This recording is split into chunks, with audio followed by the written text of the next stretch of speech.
السلام علیکم سامعین، ایک اور ہارر اسٹوری لے کے میں آپ کی خدمت میں حاضر ہو گیا۔ 3 دوست تھے، ایک چالاک اور ہوشیار، دوسرا شادی کے لیے خوار، تیسرا بیوی سے بیزار۔ ایک گاؤں کے کنارے 3 دوست رہا کرتے تھے۔ پہلا دوست نعمان بہت چالاک اور ہوشیار تھا، ہر مسئلے کا حل اس کے پاس ہوتا تھا۔ دوسرا کاشف تھا، جس کی عمر تقریباً 30 سے اوپر ہو چکی تھی، مگر شادی کا نام و نشان نہ تھا۔ ہر روز کوئی نہ کوئی رشتہ دیکھنے جاتا اور پر ناکام لوٹتا۔ تیسرا جمیل تھا، جس کی شادی ہو چکی تھی، مگر ہر وقت بیوی سے پریشان رہتا تھا۔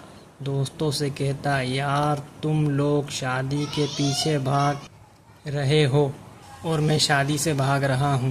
ایک رات تینوں دوست ایک سنسان راستے سے گزر رہے تھے کہ اچانک انہیں ایک پرانا ویران بنگلہ نظر آیا۔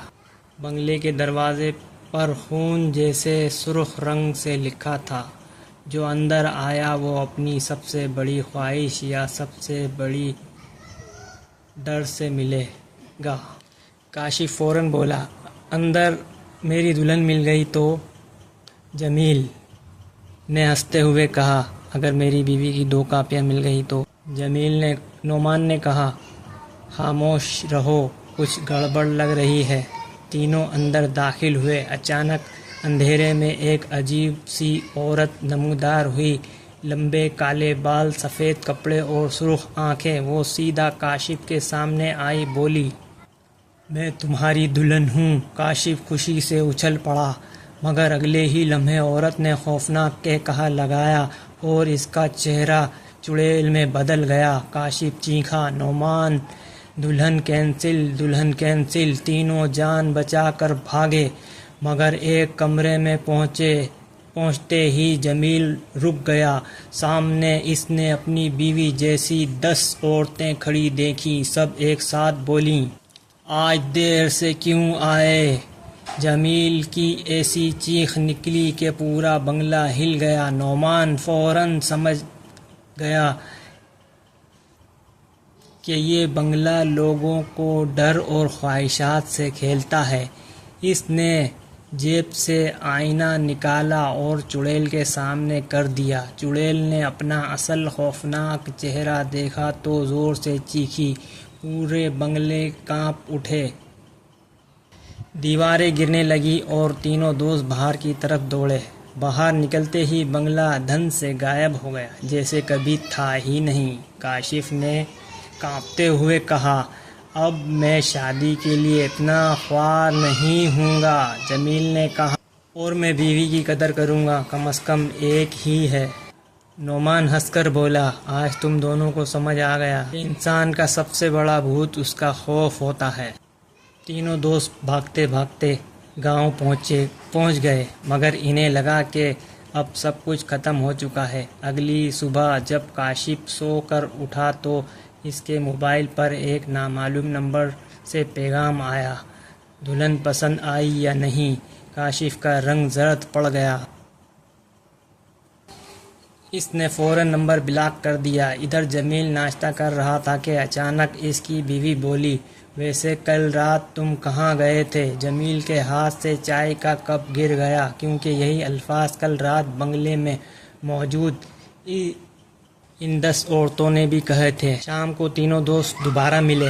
نعمان نے کہا، یہ معمولی بات نہیں، لگتا ہے وہ چڑیل اب بھی ہمارا پیچھا کر رہی ہے۔ اسی وقت اچانک تیز ہوا چلی، ایک بڑا کاغذ اڑتا ہوا قدموں میں آ کر گرا۔ کاشف رونے لگا، یار میں تو شادی بھی نہیں کرنا چاہتا اب۔ جمیل بولا، اور میں گھر بھی جانا نہیں چاہتا۔ نعمان نے گہرا سانس لیا، لگتا ہے آج رات ہمیں دوبارہ اسی بنگلے میں جانا پڑے گا۔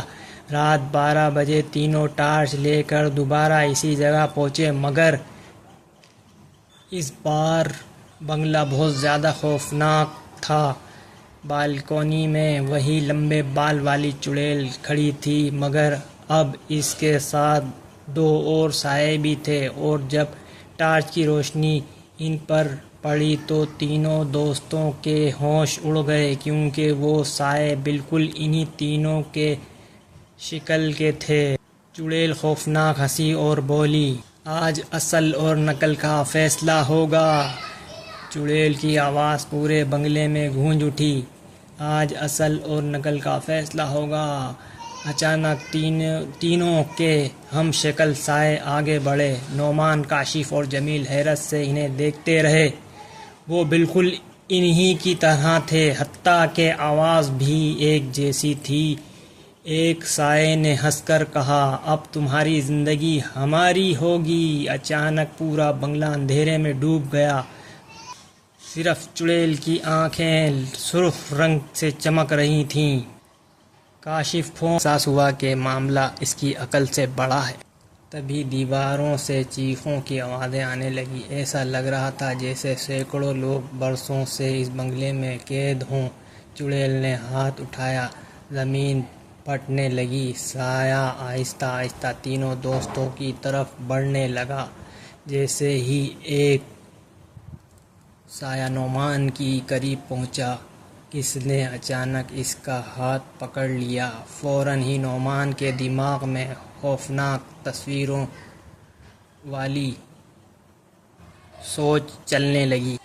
اس نے دیکھا کہ برسوں پہلے اس بنگلے میں آنے والے لوگ کبھی واپس نہیں گئے تھے، ان کی روحیں یہیں قید ہو گئی تھیں، اور اب چڑیل نئی روحوں کی تلاش میں تھی۔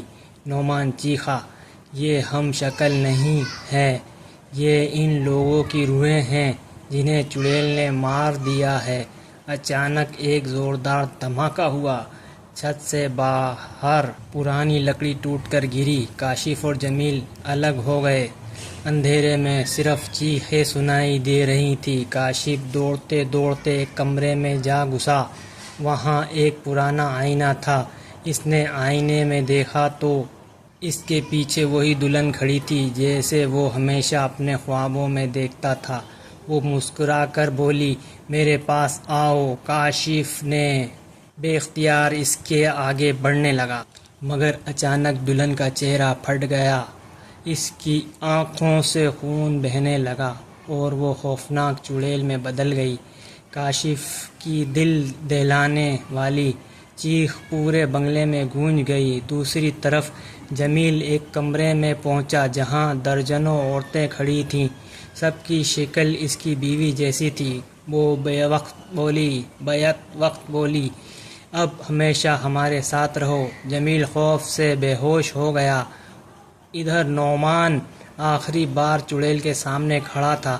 چڑیل کی لمبی انگلیاں اس کے گلے تک پہنچ چکی تھیں، وہ ہنس رہی تھی، تم سب اب میری قید میں ہو۔ مگر اس لمحے آسمان پر زوردار گرج چمک ہوئی، بجلی سیدھا بنگلے پر گری۔ ایک خوفناک دھماکے کے ساتھ پوری عمارت ہل گئی۔ چڑیل دور سے چیخنے لگی، دیواروں میں دراڑیں پڑ گئیں، قید روحیں آزاد ہونے لگیں۔ سینکڑوں سفید سائے آسمان کی طرف اٹھنے لگے۔ چڑیل نے آخری چیخ ماری، میں واپس آؤں گی۔ اگلے لمحے پورا بنگلہ زمین بوس ہو گیا۔ اگلی صبح گاؤں والوں نے تینوں دوستوں کو ملبے کے قریب بے ہوش پایا۔ وہ زندہ تھے مگر ان کے بالوں میں سفیدی آ چکی تھی۔ انہوں نے کبھی اس رات کا ذکر نہیں کیا، مگر کہتے ہیں آج بھی ہر سال اسی تاریخ کو رات 12 بجے اس ویران جگہ سے ایک عورت کی آواز آتی ہے، آج اصل نقل کا فیصلہ ہوگا۔ سامعین، آپ کو کہانی کیسی لگی؟ اپنی رائے کمنٹ باکس میں دیں۔ اللہ حافظ۔